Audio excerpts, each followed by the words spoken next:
Hello there. In this video I want to talk about editing graphical assets when developing a game for the Playdate console. The Playdate console has a screen that can only display two colors, black and white, so those are the hard requirements for everything that you want to display on the screen. I will show you my whole workflow, because when I was developing Magic Castle and the Fall of Magic Castle, there were several instances when I came across a specific sprite or a specific enemy asset pack or something like that, and it was all in color, and I chose to buy that and then modify and edit that into a 1-bit screen rather than keep looking for 1-bit asset packs. The reason for that is, I think, quite obvious. There are a lot of colored assets on the web, but not as many 1-bit assets, and many of the 1-bit assets don't have any kind of animations or multiple frames to showcase the character or the item or the enemy doing something like attacking, moving, being idle, using a special attack. So I found much more success with sourcing colorful assets and then modifying them to my needs. And I used two techniques to achieve the kinds of results that I wanted. And I will go over both of those techniques. I will show when it might be a better fit to use one or the other, or to mix and match, which is almost always the best kind of solution to just use specific benefits from specific methods. And for the purpose of this video, I will showcase all of the tools that I was using when developing my games. And I will use the example of one character from the Retro RPG character pack, which is slightly simpler, less details, easier to play around with, easier to modify, and a slightly more complex character with more shades and more more detail in the character sprite. Both of those assets can be found for free on their respective storefronts. So let's go. First of all, I want to talk about simply transforming a colored image into a black and white image, but with the use of dithering. You can already see on the screen that some miniatures, some card images are using dithering to great effect. Dithering is basically just using black and white in a way that mimics shades of gray. Our eyes perceive that as as shades of gray rather than just black and white. So one of the best online tools for doing that is Playdate, which was made by someone from the community specifically for the Playdate. It even has the simulate display option that that looks more like the Playdate screen. And also another tool, Dithering. I really recommend both of those. They achieve slightly different results, and you might find yourself having a preference to one or the other. I found myself using Dithering for like 70%, 80% of cases, but whenever I was feeling like I'm going nowhere with this tool, it was always Playdate that achieved something that I wanted. So let's say that we have an image. Let's start with the image of a frog, and when loading images into Dithering, you have the option to use a preset palette. So in this case, we want to choose the black and white preset, because those are the two colors that our screen can technically understand and display.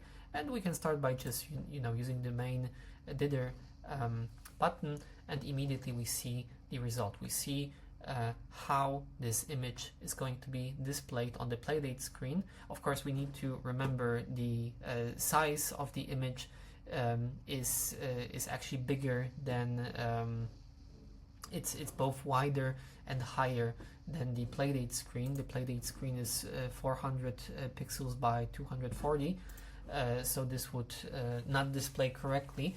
But that's the thing also about dithering. The bigger the image, the bigger the image, the easier it is to preserve the details of that image. So if there is a full-scale photo that you want to show on your Playdate screen, then dithering in its default version will usually work quite okay. But if we're not satisfied with the results, we can definitely play around a little bit. There is, for example, the different dithering mode, which alters, the way that this filter is being applied to the image itself. I found myself switching and alternating between all of them. Air diffusion has more algorithms to choose from and more variations of that option. So, if something doesn't look quite okay, if some detail is lost that you wanted to see, it's always good to just play around with the options and see what fits. I found that in the cases where I was losing a little bit too much detail, I often switched to the ordered mode, and for my use cases, it felt like that's a better fit. But whenever detail was not a problem and everything looked more or less good, I usually stuck with air diffusion, and then I never had like a big preference for any of those modes. But I guess that in that case I was usually using the default Floyd-Steinberg algorithm. So you process your image, you save your image, and then you're ready to display it. It works the same way here. We already have a default image right here. We can check how the image would look like. I usually uncheck the simulate display option because I just want to see it in black and white, in pure black and pure white, and not this slightly tinted way as it looks here. Here it's a bit easier, I would say, to work with those sliders like exposure, brightness, contrast. In Dithering, we're not really exposed to any of that. We have different ways of dithering. Here it's more like, there's, you still have different options of dithering, but you also have those adjustment filters. So that's why I think this method worked a little bit better for me in some more complex cases, because I felt like I have just a little bit more agency over over the final results of the image. And as usual, it's a matter of taste. Whether or not it's going to look good or not is it's a very subjective thing. I think the only thing that really matters is that you have to ask yourself if what you're looking at the screen will translate nicely into a Playdate screen, because here we're zooming this quite a lot. 100%, this is how actually it's going to look on the screen. And I found that when things are smaller, it's a bit harder to see the details, which is a problem with smaller sprites, with smaller graphical assets. But when it comes to like full scale images, actually smaller, in my opinion, is better, because everything just blends in quite nicely.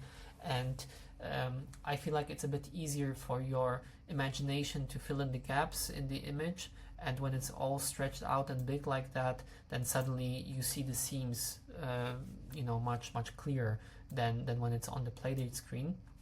And the Playdate screen itself has this characteristic that I cannot really put my finger on, but more often than not I found myself liking the final results on the Playdate screen much more than on my MacBook screen or like external monitor screen. Somehow something about the Playdate screen just makes things look even better, in my opinion. So take that as you want, experiment, try it out and see what works best for you. But just remember that ultimately the person who will gonna play your game is going to look at the Playdate screen, right? Not at the simulator screen, not at like an external monitor, unless they do, you know, mirroring and stuff like that. But I don't think so. Most people will just play it on the device. And then it's important to always verify, you know, your assets, to verify them on the physical device, because that's how people will interact with your game. Okay, so we have this RPG character pack, and it's in color. It's not black and white, so I need to modify it. And I will start with my favorite pixel editor. I've always been a big fan of Paint, and this feels like Paint, but specifically for sprites and pixel art. Piskel is free. It's an online editor that you can use, you know, freely. It doesn't work very well on Safari. I found that it works good on Chrome and Firefox, and I'm using all of this on Firefox right now. So let's say that we want to import the detective sprite. I've already cut it into a walking animation. So I'm opening the file, and I have the option to import that file as a sprite sheet, which is quite handy. Each frame has a 64 by 64 pixels width and height, so this is what we need to put in here into the frame size. And then when we import, oh, one more thing, if you're importing as a single image, then don't smooth resize anything. You want your pixels to stay sharp, and so don't change anything. Otherwise you're going to lose that crispiness, and then it's not going to display correctly, or you're going to have more work editing all of this. But we're importing as a sprite sheet, selecting the correct frame size, and then importing all of it. And you know, the cool thing about Piskel is that if you have sprites that move, if you have some sort of animations, you can just import that as a sprite sheet, cut it into specific frames, as long as each frame has the exact same dimensions, and then you even have like a small preview of how your character is behaving. So okay, our character is ready to edit, but before we edit anything here, I want to show you what happens if we just go with the dithering tool. I'm going to select the defaults by just refreshing the screen, and then dither, simulate display, preserve transparency. All right. When we use the default settings, we can see that our character has this this dithering pattern all over the character. So for me, that's not acceptable. For me, that doesn't look very good. This is something that I would like to change, and I can play around with the settings a little bit. I can already see that if I change the brightness a little bit, then I get more specific edges of the character.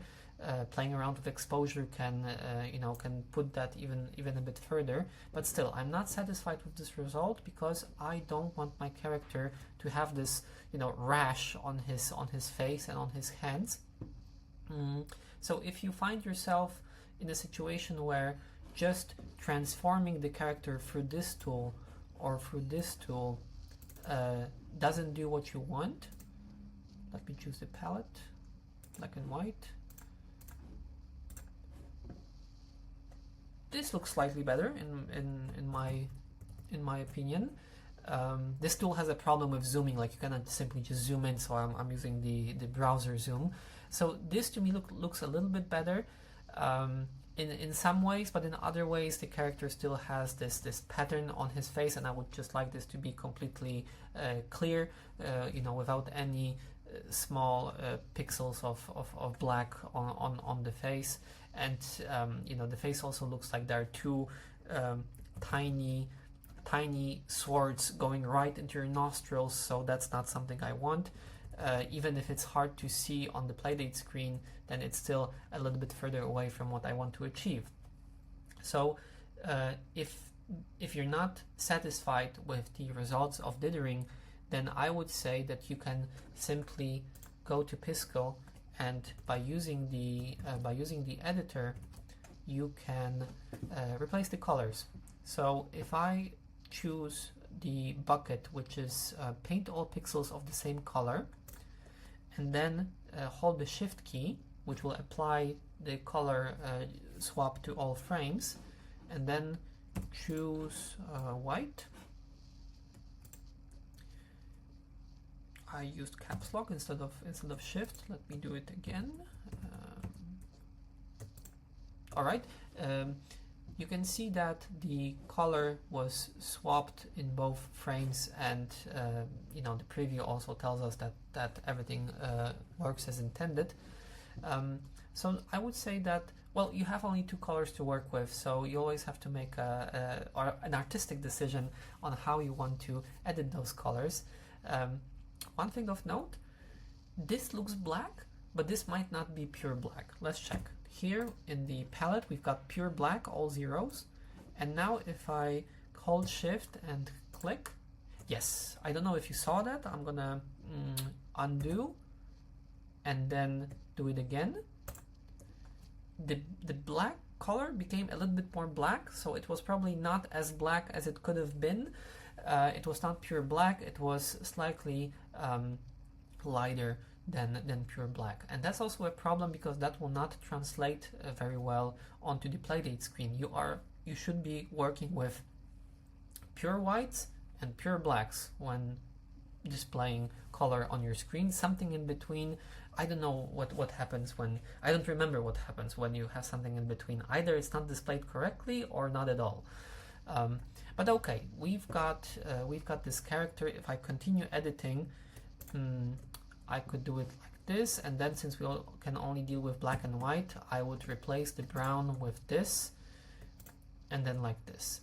Okay, so now we've got our character. It's gonna display just fine on the Playdate screen, but I would say that it's a bit flat. It's lacking any detail whatsoever, and this is where you know, the combined method of both replacing colors and dithering can be a really, really good fit. Let me explain.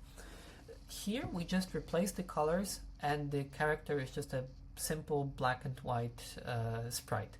If that character had a lot of frames of animation, maybe it would look a little bit better. Maybe if the style was different and the character was just more detailed in its geometry in general, it would look a little bit better. But in this case, I feel like it's just a little bit too simple. So what I want to do, I want to combine a slightly more I want to combine a character that has some of its you know, core lines specified as black and white, but leave some color, and then dither the remaining colors to see what I can achieve there. So I'll do it like this. I'll keep the brown on the material of the hat and the shoes, I presume, and those pieces of clothing. Those are probably ears. I don't know. Let's see what happens. I'm exporting using the sprite sheet option to keep them in you know, like in a just a row of characters like it was in the original. So I choose 2 columns, 1 row. I download all of the files. Looks good. And now when I put that into Dithering, all right, choosing a different palette again, black and white, Dithering. Okay, and let me zoom in a little bit. As you see, all of those you know, all of those spots on the face are now gone, because if it's pure white, then there's nothing to work with for the dithering algorithm. If it's pure black, again, there's nothing to work with. So you retain those nice clean edges, you retain the specific detail that you want to retain, but you have suddenly a little bit more nuance on the clothing, which I think it works quite well. There is a kind of a material that you know, that could look like that in a pixel art way, and for a detective, this I think achieves the result that I want. Maybe I would play around a little bit with those two spots right here. But other than that, I'm very satisfied with the final result. Let's see how it works on the other in the other dithering tool. Refreshing to reset the adjustment filters. Okay, not simulating the display.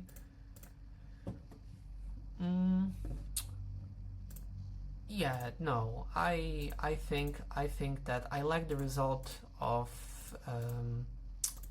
the previous tool more, and that was usually my preference. Like working with the other tool, I usually had more success, like an immediate success of just, you know, putting it in.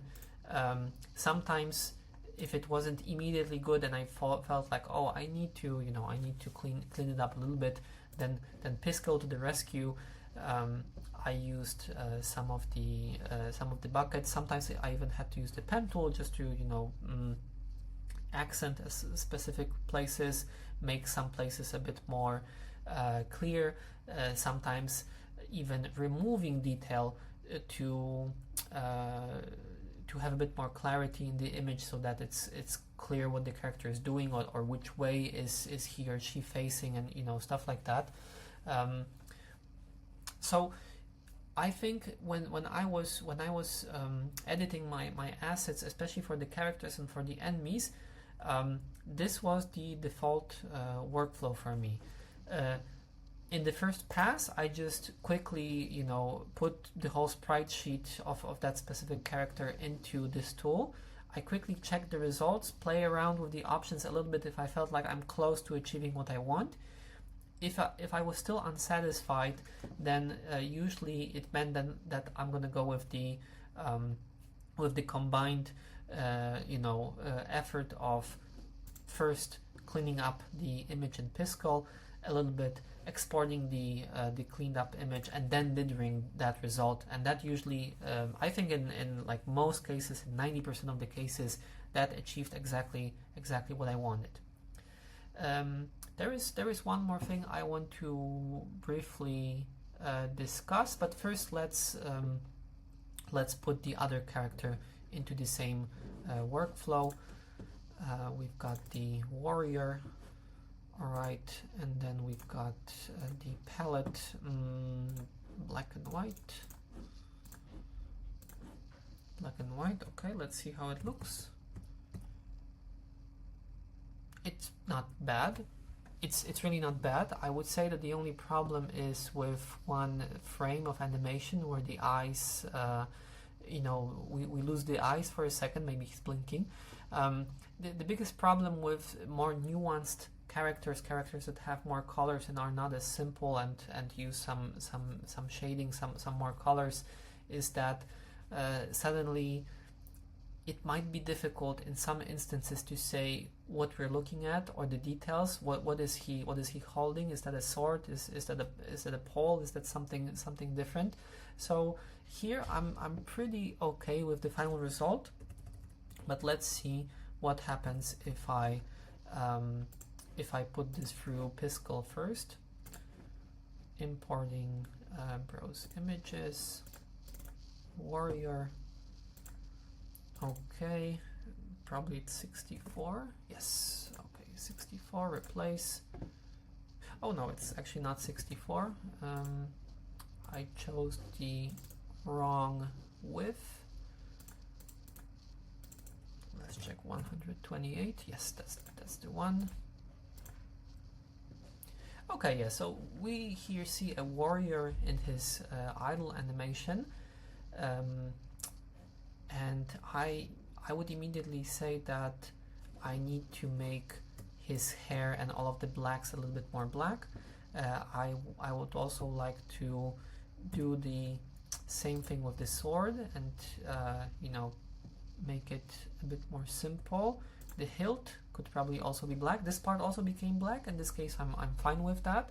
I think this whole scarf area can actually become black. That's going to be okay. Here I'm gonna make the face white, but then we lose the mouth. Yeah, okay, I'm just gonna leave it like that, but I would probably spend a little bit more time with each frame to to make the face black like this with a correct pen size.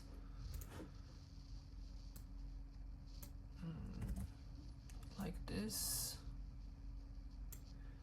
But then I would have to do it for each frame because this is the same color as here, so I cannot just automatically do it like that. So yeah, I'm not going to do it right now. But let's see if we can have any other quick wins here. I would also make the shoes black, which makes this part black. Okay, that's not bad. All right, the nose. No. Okay, let's leave it like that, and let's see what happens when we put all of this into Dithering. Downloading the sprite sheet, opening up the new image. Okay, Dithering.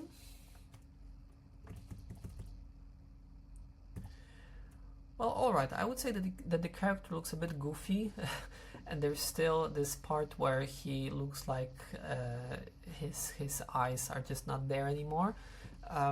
But at least it's a bit easier to see, you know, his head, the belt, the sword.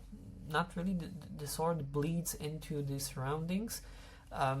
So at this point, I would either spend a little bit more time trying to edit, you know, specific places of the character, but usually working with grayscale characters can be difficult if the specific parts of the body are not accented very well. So this is a slightly more complex case, and I had a couple of cases like that where I've spent much longer than I wanted to editing just one single specific sprite. And you know, when I was done with the process, I was like, maybe I should have, you know, maybe I should have found a different sprite to save some time, because a significant chunk of the you know, graphical part of developing the game was for me editing the sprites and making them look better, look good, or just blend in nicely with the surroundings. And on that topic, on the topic of you know, making your assets look good and cohesive, I noticed, you know, in retrospect, after making the first game, I noticed that there is this problem where you can see it here. For example, this is the first game, Magic Castle, and since I'm not using dithering very often, there is sometimes this issue that the character is just bleeding into the background. You know, it might be a bit difficult to see or to tell where the character ends and where the background starts. In some cases, it's not a problem when the edges of the character are well defined, they're just like a white border, then it's okay. Here I have added an additional white border to the character because this specific sprite just didn't look very good when it was, you know, posed, you know, when it was in front of a black background. So that was a bit problematic. I've spent a bit more time just adding those edges here in this specific case, but not everywhere, and that's why sometimes I had the feeling that, all right, the characters are just bleeding into the background. So I thought that maybe one of the ways of doing it would be like in Paper Mario, where every character has this kind of a cut-out form with well-defined black borders around. And for that, I had to use Sprite. Sprite is a paid tool. There's a trial version, you know, if you want to check it out. I remember buying this at the very end of the development because I was so used to Piskel at that time that I didn't want to introduce a new tool into the tool set. I just wanted to buy this tool to do one specific thing, and that one specific thing was adding a white border around every single sprite and enemy, around every single character and enemy sprite. So the way that it looks, you can see on the Playdate store of Fall of Magic Castle. Maybe I can choose something a bit more static, like here, every single character now has this outline, this white outline, and to me this is a bit of a trade-off. On one hand, I don't think that it always looks nice when every character has this outline. Not every character even needed to have that outline.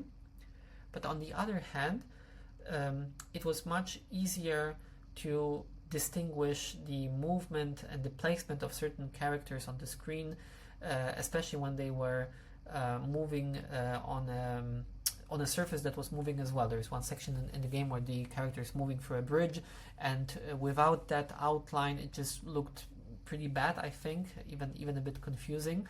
So I think that I traded a little bit of aesthetic quality for accessibility, and I'm happy with the result, even though I think it should have been a bit more optimized in certain cases.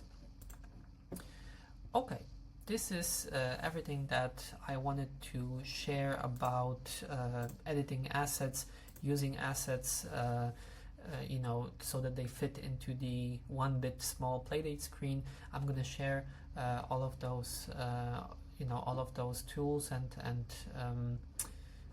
links in the description of the video, and I'll see you in the next one.